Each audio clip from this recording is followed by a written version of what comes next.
Selamat sejahtera Doktor, saya Kevita. Kami dari kumpulan 3 ingin membentangkan tentang permasalahan mengenai sumber air yang tercemar akibat daripada perbuatan manusia. Air adalah elemen yang penting untuk kegunaan seharian dalam kehidupan manusia seperti membasuh pinggan, mencuci kereta, memasak, mandi dan lain-lain. Bukan sahaja dalam kehidupan manusia, air juga penting dalam kehidupan ekosistem tumbuh-tumbuhan dan haiwan untuk terus kekal hidup. Sumber air yang bersih sangat penting kerana ia adalah sumber minuman untuk pelbagai kehidupan di dalam dunia ini.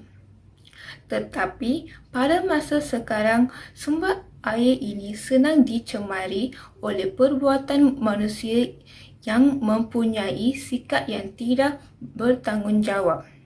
Contohnya pencemaran air yang berlaku di Sungai Gong Rawang. Baru-baru ini, pencemaran air sering berlaku di negeri Selangor. Salah satunya adalah di Sungai Gong Rawang. Kejadian ini berlaku sekitar September yang lalu. Perindustrian adalah faktor utama yang menyebabkan pencemaran air di Sungai Gong, di mana sesetengah pihak yang tidak tanggungjawab melepaskan bahan-bahan kimia ke dalam sungai, menyebabkan air di sungai bertukar warna hitam.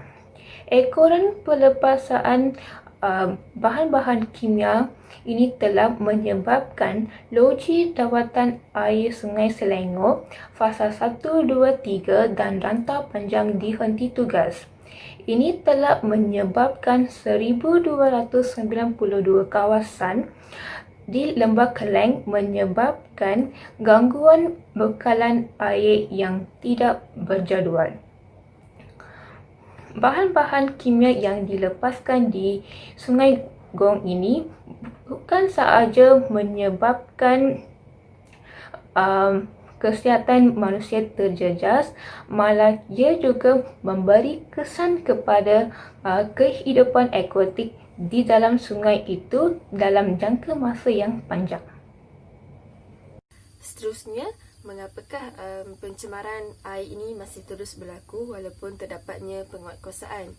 Hal ini kerana hala tuju negara untuk menjadi sebuah negara industri dan juga arus pemodenan negara.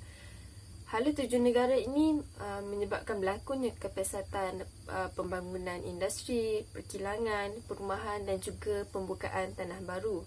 Pembukaan tanah baru ini untuk dijadikan sebagai kawasan pertanian dan juga kawasan pembangunan akan membabitkan aktiviti seperti penebangan pokok dan juga pemotongan lereng bukit. Hal ini menyebabkan cengkaman tanah menjadi lemah dan seterusnya berlakunya hakisan tanah. Hakisan tanah ini pula akan masuk ke dalam sungai dan akan menjadi bendakan. Seterusnya, kerajaan Malaysia sangat menggalakkan rakyat untuk memperkasakan sektor pertanian dan juga industri asas negara. Di samping memberikan kebaikan kepada masyarakat dan negara, ia juga mendatangkan keburukan. Hal ini kerana terdapatnya penggunaan baja kimia dan racun perosak kimia untuk mengelakkan parasit-parasit yang boleh merosakkan tanaman. Seterusnya, sikap yang tidak bertanggungjawab oleh sesetengah pihak. Masyarakat yang menjadikan sungai ini seolah-olah tempat pelepasan sampah sarap. Hal ini terbukti apabila tinjauan dilakukan di sepanjang Sungai Gombak dan mendapati air yang disedut untuk dirawat oleh loji rawatan air tersangatlah keruh dan bahagian perangkap tersebut dipenuhi oleh sampah sarap domestik, dipercayai dihanyutkan dari kawasan perumahan dan juga premis. Selain itu, sikap pengusaha kilang sama ada yang berlesen atau tidak berlesen yang mengambil jalan mudah dengan membuang sisa kilang ke dalam sungai bertujuan untuk menjimatkan kos pelupusan bahan kimia. Sikap pengusaha penindustrian dan juga pemaju projek yang gelojoh dan hanya mementingkan keuntungan semata-mata dengan menebang pokok-pokok dan juga memotong lereng bukit tanpa mengambil kira faktor persekitaran. Dalam jangka masa yang pendek, hal ini boleh menyebabkan hakisan tanah dan seterusnya tanah runtuh akan berlaku. Akhir sekali, pelaksanaan penguatkuasaan undang-undang yang lemah menyebabkan masalah pencemaran air masih terus berlaku. Hal ini kerana ketiadaan denda minimum menyebabkan individu yang melakukan kesalahan tidak takut untuk melakukan kesalahan tersebut sekali lagi. Kadar denda yang terlalu rendah iaitu kadar maksimum sebanyak RM500,000 Malaysia sahaja atau penjara tidak lebih 5 tahun atau kedua-duanya sekali. Kadar denda tersebut masih mampu dibayar oleh pengusaha perindustrian dan juga pemaju projek yang melakukan kesalahan. Selain itu, kurangnya pemantauan daripada agensi kerajaan yang bertanggungjawab terhadap kebersihan alam sekitar, sungai dan juga tempat pelupusan sampah. Ini menyebabkan individu yang melakukan kesalahan jarang-jarang dikenakan tindakan. Sebab-sebab mengapa masih berlakunya pencemaran air walaupun terdapat penguatkuasaan seperti yang telah dinyatakan membuktikan bahawa tahap kesedaran dan juga keprihatinan masyarakat Malaysia masih berada pada tahap yang terlalu rendah. Hal ini kerana masyarakat tanpa segan silu masih membuang sampah merata-rata dan juga pengusaha perkilangan dan perindustrian masih melakukan aktiviti yang tidak bermoral iaitu membuang sisa kilang ke dalam sungai. Walaupun negara kita telah berada pada tahun 2020. Hai, Assalamualaikum. Saya S54800 Muhammad Ashraf bin Syahrudin. Saya akan menerangkan tentang bahan kimia yang menyumbang kepada pencemaran air. Pertama adalah amonia ataupun NH3. Ianya sangat larut dalam air dan nilai pH-nya adalah 12. Mudah terbakar, mengkakis dan jika ditelan ianya boleh menyebabkan ciri birik. Kesan lain adalah mata berair, sakit kerongkong dan kematian. Amonia nitrogen yang tinggi menyebabkan kematian kepada ikan. Bahan kimia seterusnya adalah zelina. Toluena dan zelina adalah merupakan bahan organik yang sangat berbahaya. Ianya bersifat sangat toksik dan berbahaya walaupun dalam kuantiti yang sedikit. Antara kesannya adalah sesak nafas, sakit kepala dan keletihan. Zelina ini adalah bersifat tidak larut dalam air dan berbau seperti pelarut cat. Bahan kimia yang ketiga yang akan saya terangkan adalah etilbenzina. Sebatian ini sangat penting dalam industri petrokimia sebagai sumber kepada sebatian stirena ataupun cecair berminyak tidak berwarna. Ianya bersifat mudah terbakar. Kesannya masalah kepada pernafasan dan risiko kanser. Antara kesan lain bagi etilbenzina ini adalah kualiti air terjejas. Bolehkah punca pencemaran air ini dikenal pasti oleh masyarakat? Boleh. Pencemaran air boleh dikenal pasti oleh masyarakat dengan mengesan sekiranya hidupan akuatik mati atau rosak di kawasan tersebut. Contohnya, sekiranya terdapat ikan atau tumbuhan akuatik yang mati secara mendadak ataupun dengan kuantiti yang banyak secara tiba-tiba, ia membuktikan bahwa kehadiran bahan kimia yang menyebabkan air tercemar dan menjejaskan ekosistem air di kawasan tersebut. Contohnya, pelepasan bahan kimia dari kilang kawasan-kawasan tersebut di kawasan tersebut. Yang kedua, masyarakat boleh melihat dari kehadiran bahan kimia yang terapung di atas permukaan air sebagai contoh sampah sarap, kayu balak, tumpahan minyak, tumpahan cat. Dengan melihat kehadiran bahan-bahan tersebut, kita boleh tahu bahwa air tersebut telah tercemar berpunca dari sikap masyarakat yang tidak bertanggung jawab. Mereka membuang sisa sampah ke dalam sungai dan laut. Ketiga, masyarakat dapat mengenal pasti sekiranya air tersebut telah tercemar oleh bahan kimia kerana beberapa bahan kimia mempunyai warna dan bau yang tidak menyenangkan. Sebagai contoh, kehadiran merkuri dalam air boleh dikenal pasti kerana warna merkuri berwarna perak dan hanya larut di dalam air dengan kuantiti yang sedikit. Sebagai contoh. Assalamualaikum, nama saya Nur Azwar binti Aziz. Tugas saya ini adalah mengenai permasalahan sumber air yang tercemar akibat perbuatan manusia. Ya, pencemaran ini boleh dikenal pasti oleh masyarakat seperti yang kita dapat lihat betapa banyaknya sampah di persekitaran kita yang tidak dibuang di tempat yang betul, dan ada juga segelintir masyarakat yang tidak mengambil peduli mengenai pencemaran ini. Dan hal ini lama-kelamaan akan mendatangkan pelbagai masalah kepada orang ramai di masa hadapan.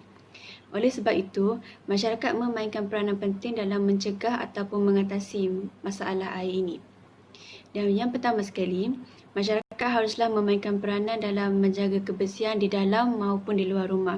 Sekiranya kawasan rumah tersebut bersih, longkang juga tidak tersumbat, hal ini dapat membantu sistem perparitan berjalan dengan lancar.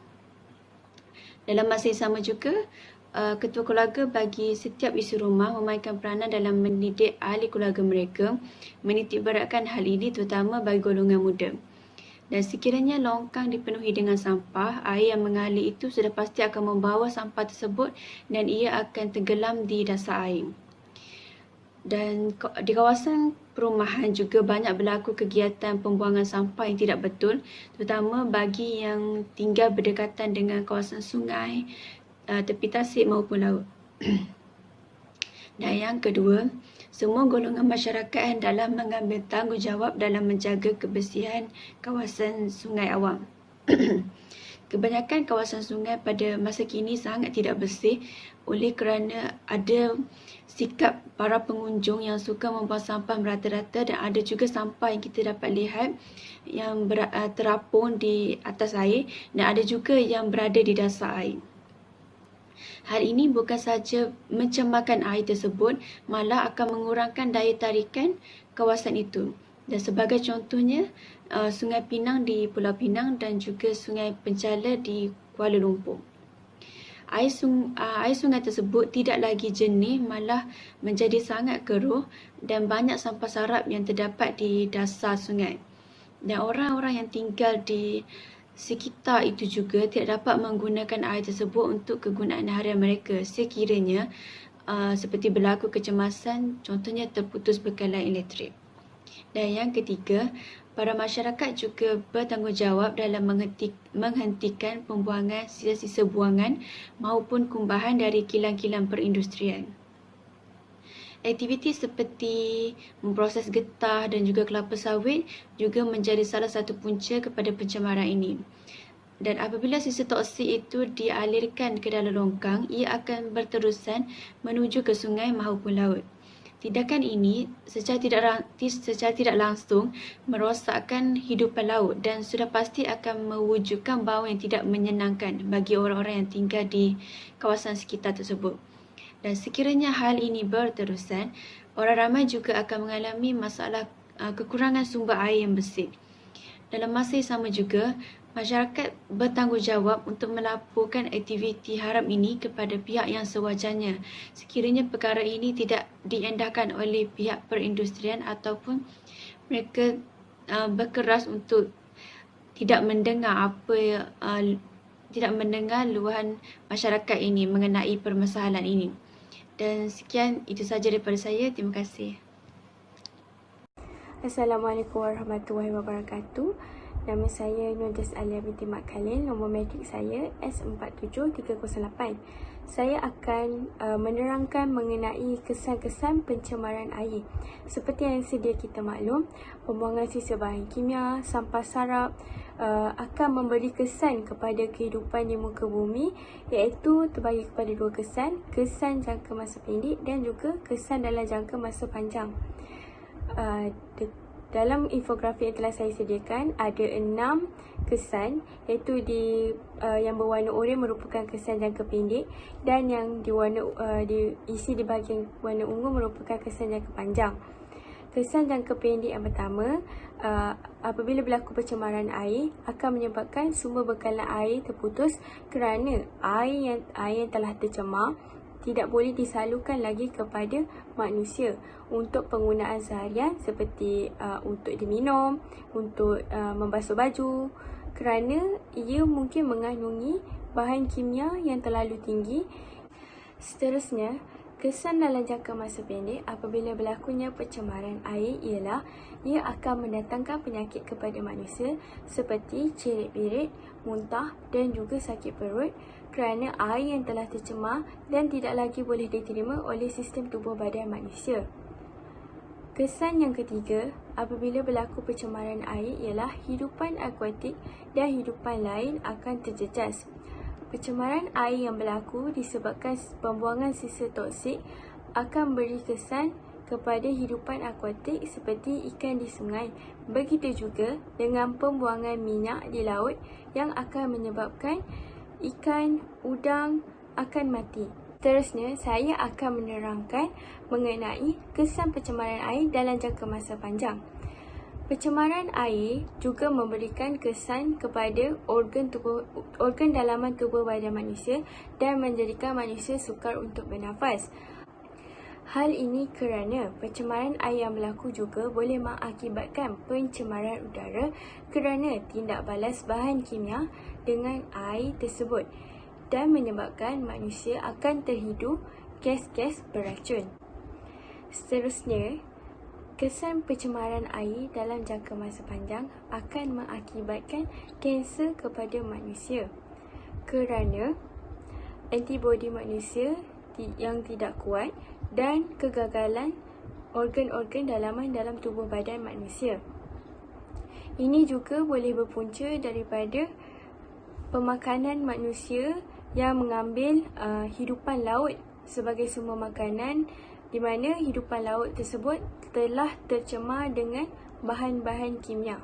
Yang terakhir, kesan dalam jangka masa panjang apabila berlaku pencemaran air adalah pencemaran air akan menyebabkan ekosistem hidupan air akan terjejas kerana berlakunya proses eutrofikasi di mana pertumbuhan alga di dalam air akan meningkat. Apabila pertumbuhan alga semakin banyak, oksigen yang terlarut di dalam air akan semakin berkurang dan menyebabkan hidupan-hidupan akuatik akan kekurangan oksigen dan juga mati. Kesimpulannya, pencemaran air telah memberi banyak impak-impak negatif kepada kehidupan sekeliling. Kita juga telah tahu mengapa pencemaran air masih berlaku walaupun negara kita mempunyai undang-undang. Masyarakat juga boleh mengenal pasti punca pencemaran air dan kita juga dapat mengetahui bahan-bahan kimia yang menyebabkan pencemaran air berlaku. Oleh hal yang demikian, sebagai seorang masyarakat yang bertanggungjawab, kita perlulah mengambil langkah bagi mencegah berlakunya pencemaran air yang semakin menjadi-jadi bagi memastikan ia tidak akan menjejaskan kehidupan alam semesta. Sekian, terima kasih.